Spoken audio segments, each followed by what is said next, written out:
నమస్కారం. ప్రాయోజిత కార్యక్రమం రుద్రాక్షకు స్వాగతం. రుద్రాక్షలు పవిత్రమైనవి, శక్తివంతమైనవి, మహిమాన్వితమైనవి. అలాంటి రుద్రాక్షలు ధరించడం వల్ల అనుకున్న పనులు నెరవేరుతాయా? ఎలాంటి కష్ట నష్టాలు రావా? అడ్డంకులు తొలగిపోతాయా? అసలు రుద్రాక్ష ప్రాముఖ్యత ఏంటి అనే విషయాలు ఈ కాలంలో చాలా మందికి తెలియదు. అలాంటి రుద్రాక్షలకు సంబంధించిన పూర్తి వివరాలు మనకు తెలియచేయడానికి ప్రముఖ రుద్రాక్ష నిపుణులు, వేద గణిత శాస్త్రవేత్త, ఎన్నో జాతీయ అంతర్జాతీయ అవార్డ్స్ గ్రహీత డాక్టర్ పాండురంగారావు గారు మన స్టూడియోలో ఉన్నారు. వారిని అడిగి పూర్తి వివరాలు తెలుసుకుందాం. ఓం నమః శివాయ గురు. ఓం నమః శివాయ. ఎవ్రీ వీక్ లాగానే ఒక మంచి మోటివేషనల్ స్టోరీతో మన ప్రోగ్రామ్ స్టార్ట్ చేద్దామా? అలాగే ఈరోజు మాస శివరాత్రి, శ్రావణ మాసం, ఓ మంచి రోజు, శ్రావణ శుక్రవారం, శ్రావణ మాసం, శ్రావణ శుక్రవారం, అలాగే మాస శివరాత్రి, శ్రావణ మాసం ఇంచుమించుగా ఆఖరి రోజు, రేపు అమావాస్య. సో ఒక మంచి రోజు మాట్లాడుకుంటున్నాం. ఒక చిన్న కథ. అందరికీ ఈశ్వరానుగ్రహం కలగాలని, అమ్మవారి ఆశీస్సులు కలిగి ఉండాలని, ఐశ్వర్యము ఆరోగ్యము అన్నీ కలిగి ఉండాలని కోరుకుంటూ ఒక చిన్న కథ ఎప్పుడులాగే. ఓ రాజుగారు ఫ్రూట్ కట్ చేసుకుంటున్నాడు చక్కగా, సింపుల్గా. మామూలుగా అయితే పరిచారకులే చేస్తారు, సరదాగా ఫ్రూట్ కట్ చేస్తున్నాడు. చిటికిన వేలు కట్ అయింది. కుర్రో ముయ్యం మరో అంటాడు, ఏడుస్తుంటాడు, బాధపడుతుంటాడు, బ్లడ్ వస్తుంటుంది. మరి రాజైనా నొప్పే కదా, ఎవరికైనా నొప్పే, బ్లడ్ వస్తుంటుంది. మంత్రి పక్కనే ఉంటాడు. పక్కకు వచ్చి మంత్రి అంటాడు, మహారాజా పర్వాలేదులే, చిన్న దెబ్బే కదా, తగ్గిపోతుంది. ఏం జరిగినా మన మంచికి ఏదైనా ఇప్పుడు ఇలా జరిగిందంటే there is something beyond this, ఏదో మంచిది అయ్యి ఉంటుంది, దాని గురించి పెద్దగా ఆలోచించకండి మహారాజా అంటాడు. వారిని దుంపదేగా, నా ఏలు కట్ అయ్యి నేను ఏడుస్తుంటే బ్లడ్ వస్తుంది, నొప్పి వస్తుంది, ఏలు కట్ అయింది, మంచిగా జరిగింది అంటావేంటి? వేటకి వెళ్లే ముందు ఇవన్నీ సరే మంత్రిని లోపల వేసేయండి అంటాడు, చెరసాల్లో వేసేయండి, మంచి జరిగింది అంటాడు కదా, లోపల వేసి. సరే వేటకి వెళ్తాడు. వేటకి వెళ్ళి దారి తప్పుతాడు. అక్కడ ఈ ఒక రకమైన ఈ ట్రైబల్స్, మనుషులు తినే ట్రైబల్స్ చేతిలో చిక్కుతాడు. వాళ్ళు బలిచ్చి తినేస్తారు. సరే రాజు వాళ్ళకి దొరికిన తర్వాత వాళ్ళందరూ పండగలాగా చేసుకొని రాజును ఒక దీనికి కట్టి వేసి ఊరేగించి తర్వాత బలిద్దామనుకునే టైంకి చూస్తే ఆయనకు ఒక ఏలు కట్టయి ఉంది. బలికి పనికిరాడు. కులపెద్ద చూస్తాడు, బ్లడ్ పోయింది కాబట్టి బలికి పనికిరాడు. సో బలికి పనికిరాడు, తీసేసేయండి, పంపించండి. సో వదిలేస్తారు. నువ్వు అదృష్టవంతుడు, పో, నీ ఏలు కట్ అయింది, నువ్వు బలికి పనికిరావు, పో, కంప్లీట్ ఉంటేనే కానీ బలికి పనికిరావు. సో పంపించేస్తారు. పంపించేస్తే చాలా ఆనందంగా వచ్చి మంత్రితో చెప్తాడు, వాడిని విడుదల చేయడం ముందు మంత్రిని విడుదల చేస్తారు. ఏమయ్యా చాలా బాగా చెప్పావు, ఏం జరిగినా మన మంచికే అన్నావు, ఏలు కట్ అయింది, అది మంచిదే, వాళ్ళకి బలికి పనికి రాలేదు, నేను నన్ను వదిలేశారు, చాలా హ్యాపీ. మరి నిన్ను లోపల వేసాను, చెరసాల్లో ఉన్నావు, నీకే మంచి జరిగింది. ఇప్పుడు మీతో పాటు వేటకి ఎవరు వస్తారు? నేను వస్తాను. నువ్వు బలికి పనికి రాకపోతే తర్వాత ఎవడుంటారు లైన్లో? నేను ఉంటాను. నన్ను వేసేసేవారు, నన్ను లోపల వేయడం వల్ల నాకు మంచిది. సో ఈ కథ మనకి ఏం చెప్తుంది అంటే, ఏం జరిగినా ఇమీడియట్గా మనకు దాని గురించి తెలియకపోవచ్చు, కానీ ఖచ్చితంగా మంచిగా జరుగుతుంది.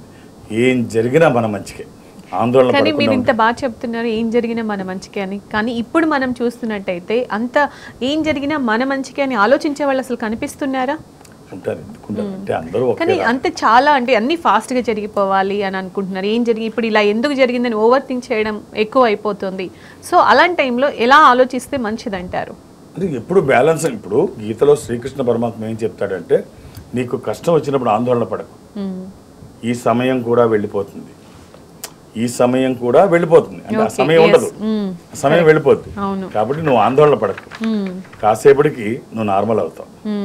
ఖచ్చితంగా డార్క్ వెళ్ళిపోతుంది, లైట్ వస్తుంది. ఈ క్షణం ఎప్పుడు పర్మనెంట్ కాదు అని చెప్పేసి ఈ సమయం కూడా వెళ్ళిపోతుంది.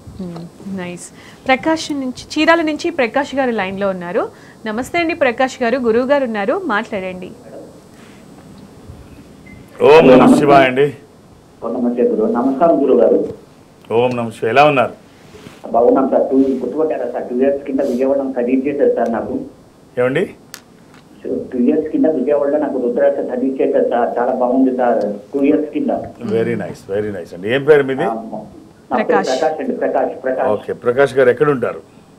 మా విజయవాడ అండి, మన చీరాల అండి. మేము విజయవాడ మిమ్మల్ని చూసానండి, చాలా బాగుంది. వృద్ధాశ్రమం చదివించేశారు, మా ఫ్యామిలీ కూడా చదివించేశారు, చాలా బాగుంది గురువు గారు. Very nice, very nice. Prakash గారు రత్నం కావాలి గురువు గారు, రత్నం పెట్టుకోవాలనుకుంటున్నాను. మీ దగ్గర చెప్పారు, ఒకసారి చూశాను. రత్నం మీ దగ్గర తీసుకోవాలనుకుంటున్నాను గురువు గారు. మరి ఇప్పుడు మరి నాది జూలై 16, 1975 మధ్యాహ్నం 2:30 గురువు గారు. జూలై 16 ఒక్క నిమిషం, 1975 అండి?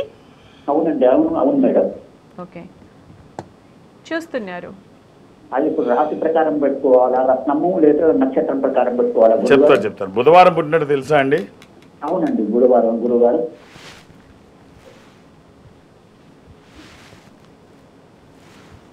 ఈ అష్టమి శుక్లపక్షము, తులారాశి. వృశ్చిక రాశి చూస్తున్నారా, తులారాశి చూస్తున్నారండి? అదే చిట్టా చూడాలా, తులారాశి మరి స్వాతి నాకు డౌట్ వచ్చి అడిగానండి. తులారాశిలోనే చూడండి. తులారాశి, కానీ నక్షత్రం ఏంటండి? చిట్టానా? మొదటి పాదం స్వాతి అండి. ఇది మొదటి పాదం స్వాతి. స్వాతి నక్షత్రం అట. స్వాతి నక్షత్రం మొదటి పాదం. మీరు చిత్తా చూస్తే 4వ పాదంలో ఉంది. దీన్ని నక్షత్ర సంధి అంటాం. మీకు అక్కడే కన్ఫ్యూజ్ అయ్యి జాతకం ప్రకారం మీకు ఒక్క స్టోన్ చెప్తాను, వీలైతే వేసుకోండి. మీరు వేసుకోవడానికి కనక పుష్య రాగం, గురుబలం కోసం. ఎల్లో సఫైర్, పోకరాజ్, ఎలా అనుకున్నా కనక పుష్య రాగం 3 to 5 cents అండి. Carat, sorry 3 to 5 carats. 3 క్యారెట్ల నుంచి 5 క్యారెట్ల వరకు చక్కగా. అంటే ఈ మీరు ఎక్కడైనా చేయించండి. లేదు ఈ సంస్థలోనే, నన్ను అడిగినట్టు ఈ సంస్థలోనే చేయించాలనుకుంటే మీరు బంగారంలో చేయించుకుంటే దట్ ఈస్ ఓకే. లేదు మీరు పంచలోహాల్లో, అది బంగారం లాగే ఉంటుంది. బంగారం ఇప్పుడు కొనే పరిస్థితి లేదు, బంగారం ఎక్కువ ఉందని మీరు అనుకుంటే పంచలోహాల్లో కొనుక్కుంటే ఈ సంస్థలో మీరు ఎక్కడ అప్రోచ్ అయినా, ఇది భారతదేశం అంతా ఉంటుంది, మీరు ఏ నెంబర్ కనబడితే వాళ్ళకి అప్రోచ్ అయితే మీకు దగ్గరగా ఉన్న దీనికి కూడా వెళితే, బ్రాంచ్కి వెళితే వాళ్ళు ఏం చేస్తారంటే మీ సైజ్ తీసుకుంటారు. సైజ్ తీసుకొని పంచలోహాల్లో కావాలంటే అది స్టోన్ కాస్ట్ కాకుండా, అంటే స్టోన్ కాస్ట్ అది నాకు తెలియదు, మీరు చూసుకోండి. ఆ గోల్డ్, అది రింగ్ గోల్డ్ లాగే ఉంటుంది. ఆ రింగ్ తయారు చేయడానికి 2800 అవుతుంది, స్టోన్ కాకుండా. మీరు 1400 మీరు పే చేస్తే మిగిలిన 1400 రుద్ర ఫౌండేషన్ పే చేస్తుంది. ఎవరికైతే ఫ్రీ మీల్ పెడుతున్నారో రుద్ర ఫౌండేషన్, ఈ రుద్ర ఫౌండేషన్ మీకు అందులో సగం పేమెంట్ వాళ్ళు చేస్తారు, మిగిలిన సగం మీరు చేయాలి. ఇక స్టోన్ మీ నిర్ణయం, మీరు సెలెక్ట్ చేసుకోవచ్చు. రైట్ అండి. కానీ నమ్మకమైన చోట ఇప్పుడు స్టోన్స్ లో కూడా చూడండి, కాదు ఇక్కడ చూసినా ఎవరు పట్టినా జాతకం రాయి అని ఇంకోటని ఏవో ఇందులో మనం చూసుకోవాల్సింది ఏంటంటే, సమయం వచ్చింది కాబట్టి ఇందులో మనం చూడాల్సింది ఏంటంటే 3 బలంగా చూడాలి. ఒకటి, మనం పెట్టుకున్న రాయి మనకి జాతకానికి సరిపడేదే వాళ్ళు సూచించారా, లేకపోతే అంటే సిద్ధాంతులు కానీ వ్యాపారస్తులు కానీ మనకి సరిపడేది, మన జాతకానికి సరిపడేదే సూచించారా, లేకపోతే వాళ్ళకి ఎక్కువ లాభం వచ్చేది మనకు సూచించారా, అడ్వైస్ చేశారా, ఇది చాలా ముఖ్యం. తర్వాత అడ్వైస్ చేసిన స్టోన్ ఇది ఒరిజినలేనా, మెయిన్ అది చూసుకోవాలి. ఇది ఒరిజినలేనా, ఓకే పర్ఫెక్ట్ గా అడ్వైస్ చేసే వ్యక్తులా అని చూసుకోవాలి. పర్ఫెక్ట్ గా మనకి అడ్వైస్ చేశారా లేదా. 2, మనకి అడ్వైస్ చేసిన స్టోన్ ఇది ఒరిజినలా కాదా మనకి ఇచ్చింది. ఓకే, ఒరిజినల్ అయితే దాని యాక్చువల్ ప్రైస్ పే చేస్తున్నామా. ఇందులో ఎలా ఉంటుందంటే 100 రెట్లు కూడా ఎక్కువ తీసుకుంటారు. 10 రూపాయల స్టోను లక్షల్లో కూడా అమ్మిన వాళ్ళు నాకు తెలుసు. సో నమ్మకం ఇది, నమ్మకం మీద మనం మనకి సరైనది అడ్వైస్ చేశారా, మనకి ఇచ్చిన స్టోన్ ఒరిజినల్, ఆ ఇచ్చిన ఒరిజినల్ స్టోన్ కరెక్ట్ ప్రైస్ మనం పే చేసామా, ఇవి చూసుకోవాలి. ఇది చాలా ఇంపార్టెంట్. ఆల్ ది బెస్ట్ అండి. జనగాం నుంచి కాలర్ ఉన్నారు, స్వామి గారు. స్వామి గారు, ఎవరి గురించి తెలుసుకోవాలనుకుంటున్నారో చెప్పండి. పాప గురించి సార్. Date of birth. స్వామి గారు, ఓం నమః శివాయ. నమస్తే గురువు గారు. 17/10/2004. ఎవరిదండి ఇది? పాప సార్. ఏం చేస్తోంది అమ్మాయి? ప్రస్తుతానే మాత్రం ఖాళీగానే ఉంది సార్. ఆదివారం పుట్టినట్టు తెలుసా అండి? తెలుసు సార్. అమ్మాయి ఏం చదువుకుంది?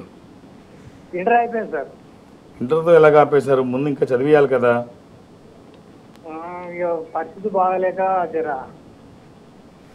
చదువుకి ఏం పరిస్థితులు అండి? కొంచెం నాకు పరిస్థితి బాగాలేదు సార్. మొన్న యాక్సిడెంట్ అయింది. తదియా శుక్లపక్షము, శుద్ధ తదియా, ఇది విశాఖ నక్షత్రము, 4వ పాదము, వృశ్చిక రాశి.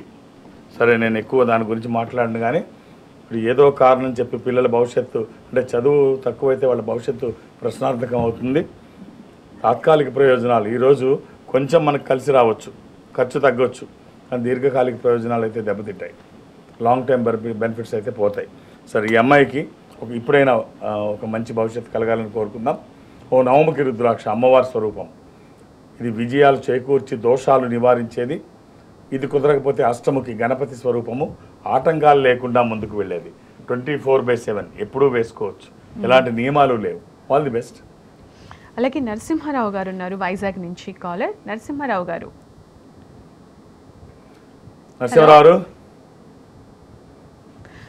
రైట్, నరసింహారావు గారు కాల్ డిస్కనెక్ట్ అయింది. అలాగే ఇంతకుముందు చెప్పారంటే రత్నాల గురించి చెప్తున్నారు. కొంతమందికి డేట్ ఆఫ్ బర్త్ లేకపోవచ్చు, కానీ వాళ్ళకి ఇట్లాంటి అంటే ఏదో ఒకటి వేసుకుంటే బాగుంటుంది, మన ఒంటి మీద ఉంటే అది బాగా జరుగుతుందేమో అని చాలా మంది అనుకుంటూ ఉంటారు. సో అలాంటి వాళ్ళకి ఏం సజెస్ట్ ఇప్పుడు నేను చెప్పింది ఎవరైనా వేసుకోవచ్చు.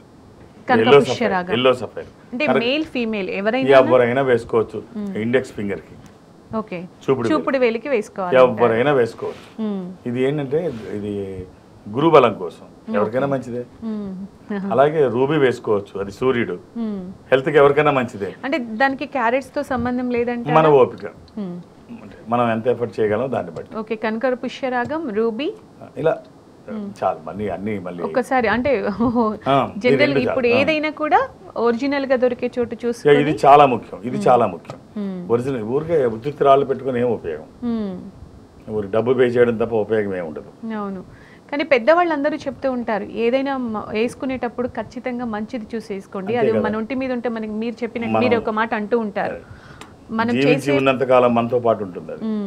ముఖ్యంగా రుద్రాక్షల విషయానికి వస్తే నకిలీల గురించి మోసపోకుండా ఉండాలంటే ఏం చేయాలంటారు? మనం ఏమీ చేయలేము, ఎందుకంటే టెక్నాలజీ రోజు రోజుకి పెరుగుతోంది. తయారు చేసేవాళ్ళు, నకిలీలు తయారు చేసేవాళ్ళు వాళ్ళు కూడా నాలెడ్జ్ పెంచుకుంటున్నారు. కాబట్టి మంచి వ్యక్తులు మంచి ప్లేస్లో చూసుకొని తీసుకోవాలి తప్ప మనం అందులో నాలెడ్జ్ పెంచుకొని మనం అందులో నాలెడ్జ్ తీసుకొని. అలాగే కొంతమంది విషయానికి వస్తే కొన్ని విషయాల్లో చూసుకుంటే తాము బాగాలేకపోయినా పర్లేదు కానీ ఎదుటి వాళ్ళు మాత్రం బాగుపడొద్దని కోరుకుంటూ ఉంటారు. ఇది చాలా దుర్మార్గం, చాలా మందిలో ఉంటుంది. సమాజంలో వీళ్ళు చాలా మంది ఉంటారు. ఇప్పుడు భగవంతుడు అదే, ఇప్పుడు నువ్వు ఎప్పుడు అలా ఉండొద్దు. ఎందుకంటే నీకు ఏది ఇష్టమో భగవంతుడు కూడా నీకు అదే ఇస్తాడు. నీకు ఏది ఇష్టం, ఒకవేళ ఎదరవాడు చెడిపోవడం నీకు ఇష్టమైతే నువ్వు చెడిపోవాలని భగవంతుడు కోరుకుంటాడు, అంతే కదా. ఒక నీకు అదే ఇష్టమేమో అని. ఇప్పుడు ఒక రైతు ఉన్నాడు, పంట బాగా పండించాడు, మొక్కజొన్న కంకులు బాగా ఉన్నాయి, మొక్కజొన్న పంటలో బాగా చేలో బాగా పండాయి, మంచి నిగనిగలాడుతున్నాయి మొక్కజొన్నలు. సరే, తన పెరట్లో దొడ్లో చక్కగా మంచి మంచి కోళ్ళు పుంజులు అన్నీ ఉన్నాయి, అన్నీ పెంచుకుంటున్నాడు బాగా ఇష్టంగా, అన్నీ ఉన్నాయి. ఇక్కడ పంట బాగా ఉంది, ఇక్కడ కోళ్ళు అవి బాగా పెరుగుతున్నాయి, అన్నీ ఉన్నాయి, హ్యాపీగా ఉన్నాడు. ఒకరోజు ఒక నక్క చూసింది. నక్క చూసి, ఆహా కోళ్ళు చాలా బాగున్నాయి, మనకి ఫుడ్ బాగా దొరుకుద్ది, రోజు మనకు కావాల్సిన ఇబ్బంది లేకుండా ఉంటుంది అని చెప్పేసి తెలియకుండా ఒక కోడిని ఎత్తుకుని పోయింది. ఇలాగా తనకు అవకాశం ఉన్నప్పుడు ఒక కోడిని పట్టుకుపోతుంది. రైతుకి అర్థమైంది, ఆహా నక్క చూశాడు ఒకరోజు, దీని సంగతి చూద్దాం అని చెప్పి బోన్ పెట్టాడు. బోన్లో నక్క పడుతుంది. సరే, దాన్ని మామూలుగా దాని స్వభావం ఆకలి కోసం తినడం, దొరికితే తీసుకుపోవడం, ఇది మామూలే. మనం జాగ్రత్త పడాలి. ఇతను ఏం చేశాడంటే, రైతు ఏం చేశాడంటే, నీకు సరైన బుద్ధి చెప్తానని చెప్పి దాని తోకకి గడ్డి శుభ్రంగా చుట్టి మంట పెట్టాడు. అదేం చేస్తుంది, ఉరుకుద్ది భయంతో, అది మొత్తం అటు ఇటు ఇటు అటు ఉరికింది. ఆ పంట చేలోకి వెళ్ళింది, మొత్తం మొక్కజొన్న చేను మొత్తం కాలిపోయింది. అంటే సింపుల్గా మనం జాగ్రత్త పడాలి, లేకపోతే దాన్ని బుద్ధి వదిలించి ఇది అదిలించి పంపించాలి. అది దాన్ని క్రూరంగా బిహేవ్ చేస్తే ఏమవుతుంది, తిరిగి అంటే బాల్ మనం వేస్తే అంతే బౌన్స్ అవుతుంది. మళ్ళీ ఏదైతే ఇస్తామో అదే తిరిగి మంచి అయినా చెడైనా. సో మరీ క్రూరంగా బిహేవ్ చేయక్కర్లేదు. దాన్ని హింసిస్తే ఆ హింస మనకి ఎంతో కొంత తగ్గుతుంది. ఏమైంది, సంవత్సరం కాలం కష్టపడిన పంట అంతా మొత్తం ఓ దెబ్బకి పోయింది, కోళ్ళు కాలిపోయాయి, మంటల్లో మొత్తం పోయింది. కాబట్టి ఎప్పుడు కూడా అంత క్రూరంగా ఆలోచించక్కర్లేదు, ఎదరోళ్ళు చెడిపోవాలని ఆలోచించక్కర్లేదు, కానీ అందరూ బాగుండాలి, అందులో మనం ఉండాలి. నైస్. శ్రీలత గారు ఉన్నారు వరంగల్ నుంచి. శ్రీలత గారు, గురువు గారు ఉన్నారమ్మా, మాట్లాడండి. నమస్కారం గురుగారు. నమస్కారం. ఓం నమ శివాయ. ఏమిటమ్మా? ఏం లేదు సార్, బాబు 2007 లో పుట్టిండు, వాళ్ళ డాడీ 2011 లో చనిపోయిండు. ఆయన వలన ఏమన్నా ఇబ్బందా అని. అబ్బాయి డేట్ అలా ఏమి ఉండదమ్మా, డేట్ ఆఫ్ బర్త్, బాబు డేట్ ఆఫ్ బర్త్ ఏంటమ్మా? 2007 మంత్, డేట్ October 5. అక్టోబర్ 7 అమ్మా. సార్ గురుగారు అక్టోబర్ ఎంత, డేట్ ఎంత? అక్టోబర్ 5వ తారీఖు. 5వ తారీఖు. 5వ తారీఖు. 5. మీరు టీవీ సౌండ్ తగ్గించండి. అక్టోబర్ 5.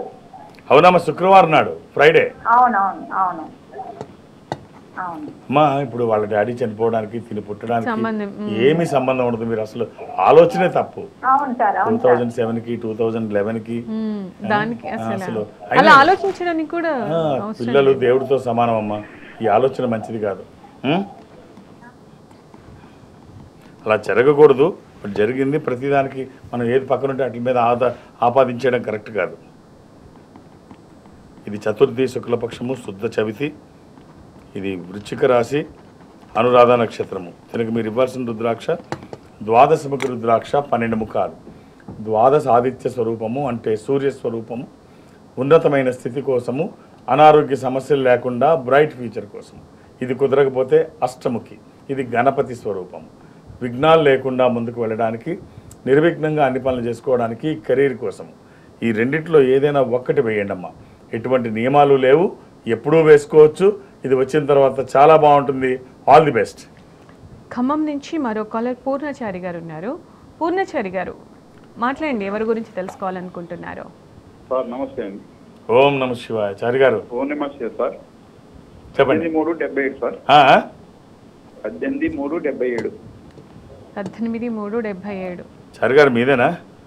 అవును సార్. ఏం చేస్తున్నారు మీరు? టైలర్ అండి. టైలర్? అవును సార్.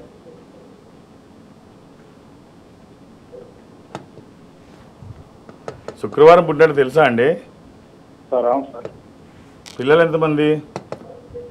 ఒక పాప. ఆ రోజు నిండు అమావాస్య అండి. సార్ ఇది కుంభరాశి. పిల్లలు ఏం చేస్తున్నారు? 8 సార్. ఇప్పుడు మీకు ఒక చిన్న కాంబినేషన్ చెప్తాను చారి గారు. వీలైతే అవి ధరించే ప్రయత్నం చేయండి. 3 రుద్రాక్షలు, ఒక 7 ముఖాలు, 10 ముఖాలు, ఏకముఖి. 7 ముఖాలు లక్ష్మీ స్వరూపము, శని దోషములకి మంచిది. దశముఖి 10 ముఖాలు, ఇది విష్ణు స్వరూపము, మానసిక ఒత్తిళ్లు తగ్గడానికి, వాస్తు దోషములు పోవడానికి, న్యాయపరమైన చిక్కులు అధిగమించడానికి. ఏకముఖి రుద్రస్వరూపం, అపమృత్యు బాధలు లేకుండా. కుదిరితే ఈ 3, లేకపోతే ఏదైనా ఒకటి. అలాని ఏది పడితే అది వేసుకోకండి. దురదృష్టం, రుద్రాక్షల్లో 100కి 99 నకిలీయే ఉంటాయి. ఒక్కటైనా మంచిది వేయగలిగితే ఆ ఫలితం ఒక అద్భుతం. All the best. అలాగే ధర్మం అధర్మం గురించి మాట్లాడుకుంటే కొంతమందికి చూసే విధానాన్ని బట్టి కొన్ని విషయాలు మంచిగా అనిపించవచ్చు, ఇంకొంతమందికి అదే విషయం కరెక్ట్గా కనిపించకపోవచ్చు, చెడుగా అనిపించవచ్చు. సో దీన్ని ఎలా చూడాలంటారు? దీని గురించి మనకి కనిపించిందంతా నిజం కాదు, మనం అనుకున్నదే కరెక్ట్ కాదు. కాదు. ఎదురు వాళ్ళు ఏదైనా అనుకున్నారంటే వాళ్ళు అది నమ్మారు, లేకపోతే ఆ పని చేయలేరు. వాళ్ళ పర్స్పెక్టివ్ డిఫరెంట్. అంతే. ఇప్పుడు ఒక మర్డర్ చేసే వ్యక్తినైనా నువ్వెందుకు ఈ మర్డర్ చేసావంటే, మర్డర్లు చేయడం నాకు కులవృత్తి కాదు, నా సాంప్రదాయం కాదు, సిచ్యువేషన్ డిమాండ్ చేసింది చేశాను. ఆ ప్లేస్లో నువ్వున్నా అదే చేస్తావు అని మనల్ని మర్డరే అంటాడు. సో కాబట్టి ఎవరు నమ్మింది వాళ్ళు ఎవరికి అనుకున్నది వాళ్ళు కరెక్ట్ అనుకుంటారు. ఇప్పుడు మనం ఈ చెయ్యి ఉంది, నేను ఇటు నుంచి చూపించాను, ఇటు నుంచి ఇది బయట ఉందంటే ఇది ఒకళ్ళు ఇది కరెక్ట్, ఇటు నుంచి చూసేవాడికి చామన ఛాయ్ అంటారు. రెండూ కరెక్టే, రెండూ కరెక్టే. అలాగే ఇప్పుడు మహాభారతం ఉంది. మహాభారతంలో ఇది ధర్మమా అధర్మమా అంటే, ధర్మంగా చూస్తే మొత్తం ధర్మంగానే కనిపిస్తుంది. అధర్మాన్ని రూపుమాపడం కోసం, అధర్మాన్ని అంతం చేయడం కోసం కృష్ణుడు ధర్మయుద్ధం చేయిస్తాడు. ఈ ధర్మయుద్ధంలో కొన్ని అధర్మాలు చేయాల్సి వస్తుంది. ఇది నీకు అధర్మంలా కనిపించవచ్చు, డెప్త్కి వెళితే దానిలో ఉన్న గొప్పతనం కనిపిస్తుంది. ఇప్పుడు భీష్ముడు అంతటి వాడు భీష్మ పితామహుడు అంటాం. భీష్ముడు అంతటి వాడు భీష్మ పితామహుడు అంటాం. తనకి ఎప్పుడైతే మొత్తం సర్వసేనాధిపతి ఒప్పచెప్పిన మొదటి రోజు, నువ్వు ఈ పని చేయి, నువ్వు ఈ పని చేయి, నువ్వు ఈ పని చేయని భీష్ముడు అందరికీ పనులు ఒప్పచెప్తాడు. ఒప్పచెప్పినప్పుడు కర్ణుడి దగ్గరికి వచ్చినప్పుడు నువ్వు అర్ధరథుడివి అంటాడు. అంటే ఒక మామూలు ఏమాత్రం ఇంపార్టెన్స్ లేనటువంటి సైనికుడు, అర్ధరథుడు.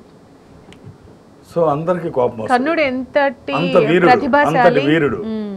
అదే ఈ భీష్ముడు ఇంత గొప్పవాడు, ఇదేమిటి అర్ధరథుడిగా ఉండమంటాడు, అంతకంటే గొప్ప వీరుడు ఎవరు లేరు, ఎలా చెప్తాడు ఈ మాట అని చెప్పేసి అందుకనే తనకి కోపం వచ్చి నువ్వు బతికున్నంత వరకు నేను యుద్ధ రంగంలోకి రానంటాడు. 10వ రోజు తను చనిపోయిన తర్వాత 11వ రోజు తను యుద్ధానికి వెళ్తాడు. పక్కన పెడితే భీష్ముడు ఎందుకన్నాడు అంటే అక్కడ భీష్ముడికి ఒకవేళ ఇలాంటివి అంటే ఈ భేదం కనుక ఉంటే అసలు వాళ్ళ వైపే యుద్ధం చేయడు. అవును, కౌరవుల వైపే యుద్ధం చేయడు, పాండవుల వైపే వస్తాడు. తనకు ఆ పక్షపాతం ఉంటే తన డ్యూటీ తను చేశాడు. కర్ణుడు ఎందుకు అనాల్సి వచ్చిందంటే నిజంగా కర్ణుడు శక్తివంతుడు ఏం కాదు. యుద్ధం మొదలయ్యేటప్పటికి ఇప్పుడు అందరూ ఒకసారి ఆలోచిస్తే అర్థమవుద్ది. కర్ణుడు చాలా గొప్పవాడు, శక్తివంతుడు. తనకి బోల్డని యుద్ధ తంత్రాలు విద్యలు తెలుసు, బోల్డ్ శస్త్రాస్త్రాలు తన దగ్గర ఉన్నాయి. ఒక్కసారి ఇంకొక కోణంలోంచి ఆలోచిస్తే ఎక్కడైతే తన శస్త్రాస్త్రాలు అన్నీ తెచ్చుకున్నాడో అంత శాపగ్రస్తుడే అన్నీ పోయాయి. ఏవి ఆఖరి నిమిషంలో పనిచేయవు, తనకి ఏవి అవి ఉపయోగపడవు, ఏ అస్త్రాలు తనకు ఉపయోగపడవు, ఆఖరికి పరశురాముడి దగ్గర నేర్చుకునేవి కూడా ఉపయోగపడవు. ఏది అన్ని శాపాలతో మొత్తం పోతాయి. ఇక పుట్టినప్పటి నుంచి కూడా వీరుడు కదా అనుకుందాం.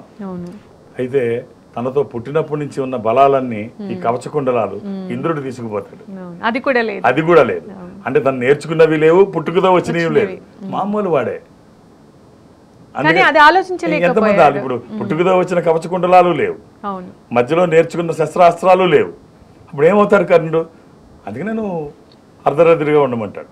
అంతేగాని పక్షపాతం అయితే కాదు, చూసేదాన్ని బట్టి ఉంటుంది. ఏదైనా మనం గంగనైనా పవిత్రంగా చూస్తే అది పవిత్ర గంగ, లేకపోతే ఒక మురికి కాలువలా అంటే చూసే విధానాన్ని బట్టి ఉంటుంది. మరో కాలర్ నరసింహ గారు హైదరాబాద్ నుంచి ఉన్నారు. నరసింహ గారు నమస్తే అండి, గురువు గారు ఉన్నారు, చెప్పండి, మాట్లాడండి. ఓం నమ శివాయ అండి, ఎలా ఉన్నారు? ఓం నమ శివాయ. నమస్తే సార్. పర్వాలేదు సార్, ఇప్పుడు జ్వరాలతో బాధపడుతున్నాము. మా పాపకి సాయి సుప్రియ సార్. సీజన్ అలాగే ఉందిలేండి, అందరికి అలాగే ఉన్నాయి. సాయి సుప్రియ మా పాప 21 సంవత్సరం సార్. డేట్ ఆఫ్ బర్త్ ఉందా?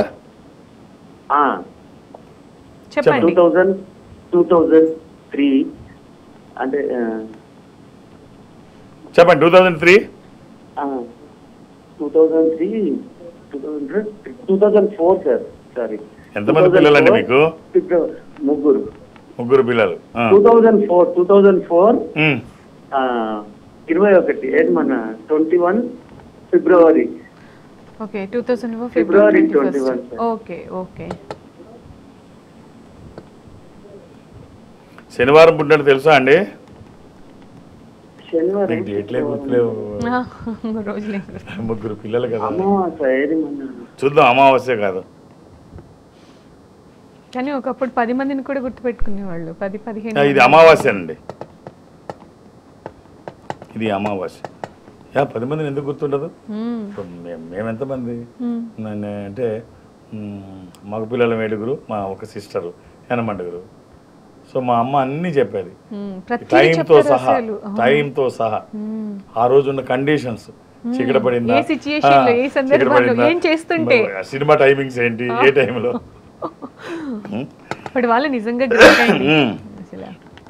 అంటే ఎప్పుడైనా సృష్టి గొప్పతనం ఏంటంటే ఏదైనా ఒకటి సపోజ్ ఎవరికన్నా ఒక అవయవం పనిచేయలేదనుకో, రెండోది యాక్టివేట్ అవుతుంది. చేతులు లేకపోతే కాలుతో పని చేసుకుంటారు. సో అలా భగవంతుడు అది ఇస్తాడు. అప్పుడు ఆ రోజుల్లో ఏంటి, నోట్ చేసుకోవడానికి ఇవన్నీ ఏం లేవు, బ్రెయిన్ కంప్యూటర్ కంటే బాగా పనిచేసేది వాళ్ళది. రైట్ అండి. అమ్మాయికి ఒక రుద్రాక్ష ఇవ్వండి. త్రయోదశిముఖి కానీ నవముఖి కానీ, త్రయోదశి అది ఇంద్ర రుద్రాక్ష, రూలింగ్ రుద్రాక్ష, కమాండింగ్ రుద్రాక్ష. అనుకున్నది సాధించడానికి, సంకల్పం సిద్ధించడానికి, కోరికల సాఫల్యం కోసం జాతకపరంగా అవసరమైంది కూడా త్రయోదశి. అది కుదరకపోతే నవముఖి, 9 ముఖాలు, అమ్మవారి స్వరూపం. 24/7 ఎప్పుడూ వేసుకోవచ్చు, ఎలాంటి నియమాలు లేవు. All the best. అలాగే మీరు ఎక్కడెక్కడ అవైలబుల్గా ఉంటారు, మీ పర్యటన డీటెయిల్స్ చెప్తారు? జనరల్గా ఒక ఆధ్యాత్మిక సంస్థలో ఉన్నాను, ఎక్కడికి వెళ్ళడానికి అవకాశం ఉండదు. కానీ ఈ సంస్థ ప్రపంచవ్యాప్తంగా ఉంటుంది. నేను సౌత్ ఇండియా అటెండ్ అవుతాను. సౌత్ ఇండియాలో ఒక్కొక్క వారం ఒక్కొక్క బ్రాంచ్కి, అంటే గురువారం ఏదైనా ఒక బ్రాంచ్కి వెళ్ళడం సాంప్రదాయం. రేపు కమింగ్ గురువారం థర్స్డే విశాఖపట్నం 2 తెలుగు రాష్ట్రాల్లో, హైదరాబాద్ తర్వాత అంతటి పెద్ద నగరం. సో దానికి కనెక్టివిటీ కూడా ఎక్కువ ఉంటుంది. అటు నుంచి ఒరిస్సా, వెస్ట్ బెంగాల్, ఇటు నుంచి ఆంధ్ర. సో నగరం పెద్దది. నేను కొన్ని గంటలు మాత్రమే ఉంటాను. అర్థం చేసుకొని సహకరించండి. మీరు 2-3 పేర్లు నమోదు చేయించకండి. విశాఖపట్నంలో మధ్యాహ్నం 1:30 వరకు మాత్రమే నేను అక్కడ ఉంటాను. ఒక్కొక్క పేరే నమోదు చేయించండి. అలాగే దూర ప్రాంతాల నుంచి కూడా ఇక్కడ వరకు రావాల్సిన అవసరం లేదు. ఈ సంస్థ అన్ని ప్రాంతాల్లో ఉంటుంది. నేను సౌత్ ఇండియా అటెండ్ అవుతాను. సౌత్ ఇండియాలో ఈ సంస్థకి దగ్గరగా మీరు ఎక్కడైనా ఉంటే, అంటే సపోజ్ మీరు బెంగళూరులో ఉన్నారు, బెంగళూరులో ఇన్ఫాంట్రీ రోడ్లో ఈ సంస్థ ఉంటుంది. మీరు అక్కడికి వెళితే ఒక స్పెషల్ రూమ్లో మిమ్మల్ని కూర్చోబెడతారు. ఒక స్పెషల్ స్క్రీన్ ముందు అటు మీరు ఇటు నేను 1-to-1 మాట్లాడుకునే సౌకర్యం వాళ్ళు కల్పిస్తారు. మాట్లాడే ప్రయత్నం నేను చేస్తాను. అది చెన్నై కావచ్చు, బెంగళూరు, విశాఖపట్నం, విజయవాడ, తిరుపతి, రాజమండ్రి, శ్రీశైలం, వేములవాడ, కాళహస్తి, ఏదైనా కావచ్చు. మీరు అక్కడికి వెళ్తే వాళ్ళు నాతో మాట్లాడిస్తారు. మాట్లాడే పని నేను చేస్తాను. ఆ విధంగా నాతో మాట్లాడినా, డైరెక్ట్గా హైదరాబాద్ వచ్చి నన్ను కలిసినా, లేదు రేపు గురువారం విశాఖపట్నంలో కలవాలని అనుకున్నా, ఒక్కొక్క పేరు మాత్రమే నమోదు చేయించండి. అర్థం చేసుకొని సహకరించండి. రైట్ అండి, చాలా విషయాలు తెలియజేశారు. ఒక మంచి మోటివేషనల్ స్టోరీ. అలాగే మీరు మాట్లాడుతూ ఉంటే ప్రతిరోజు ఒక అంటే ఇన్స్పైరింగ్గా ఉంటుంది. Thank you so much. ఓం నమః. ఇది ఇవాల్టి రుద్రాక్ష ప్రత్యేక కార్యక్రమం. నమస్తే.